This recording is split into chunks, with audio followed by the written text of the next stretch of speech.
But thank you all for coming, and I'm just going to turn the floor over to Andrea.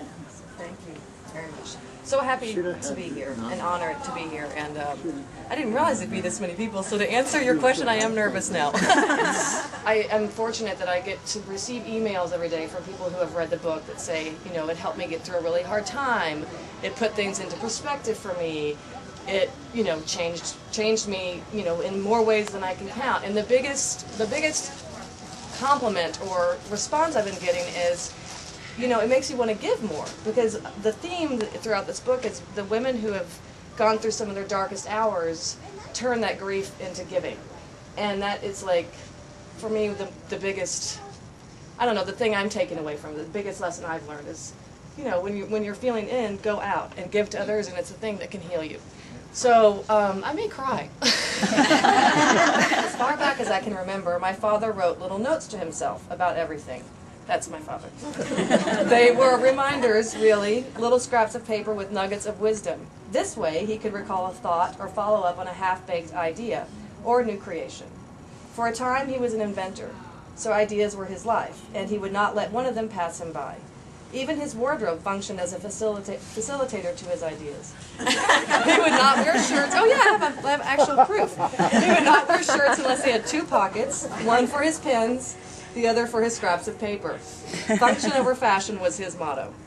After the invention of the sticky notes, someone else's brilliant idea, they became a staple in our home, perhaps more important than sugar or coffee or rice. They were everywhere, but most of them could be found on the kitchen table in a neatly organized row alongside the orange placemats and plastic fruit centerpiece. The notes... He embellishes. The notes were supposed to be relegated to his area of the table, but if they were unchecked, they would creep toward my mother's and my three older sisters. One of them is here, Allison, or my place settings. A day didn't go by in which my mother wouldn't rightly complain about those damn notes. While she rejected this practice of his, I embraced it. As the youngest of four girls, it was a bond that my daddy and I shared, but I took it to another level. My notes were in vogue, beautifully penned on parchment paper. I think I even went so far as to laminate a few.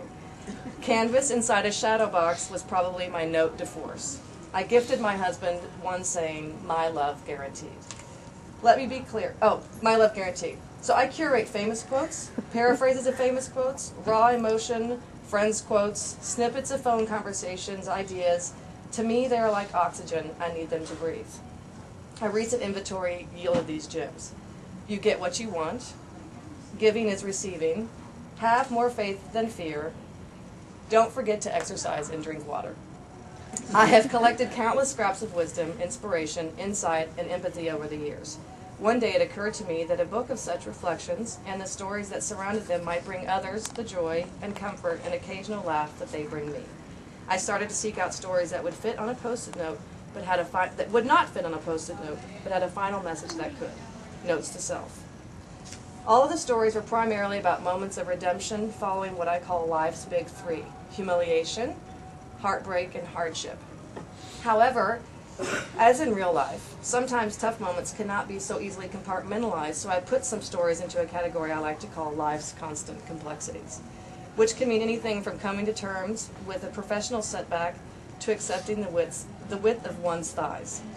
We all have a story that helps define us, a piece of ourselves that reflects who we are today, yet is somehow rooted in our past, perhaps holding us back.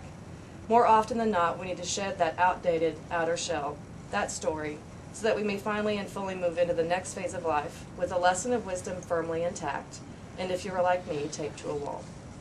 So I asked my fellow contributors not only to share their stories, but to sum them up in a final note to self, something that a reader could scrawl on a post-it and keep somewhere she could access for a quick dose of wisdom. What they came up with will inspire you. Each woman in this book has a defining story from which she has moved to a new pinnacle of life, renewed and redeemed by the lessons she learned and will share with you. Once you go through this lesson, the takeaway, your note to self, can act as a reminder and a placeholder, a bookmark, just in case you forget for one moment how amazing you are and how awesome the journey has been, even with its difficulties. It's only fair that I now join this community of women in this book and kick it off by telling my stories of the big three. that have defined me, emboldened me, and taught me lessons worthy of places front and center on my wall. So I'll share with you now that my story of humiliation. I also talk about heartbreak and hardship that came 2 years ago, but I'm going to start my 20-year ago humiliation that kind of set me on a different path in my life. My story of humiliation came early. I should state that we all have moments when we are humiliated. I'm going to read from this now, just so I can, it's my paraphrase part. I should all state that we have moments of being humiliated, but I'm talking about the one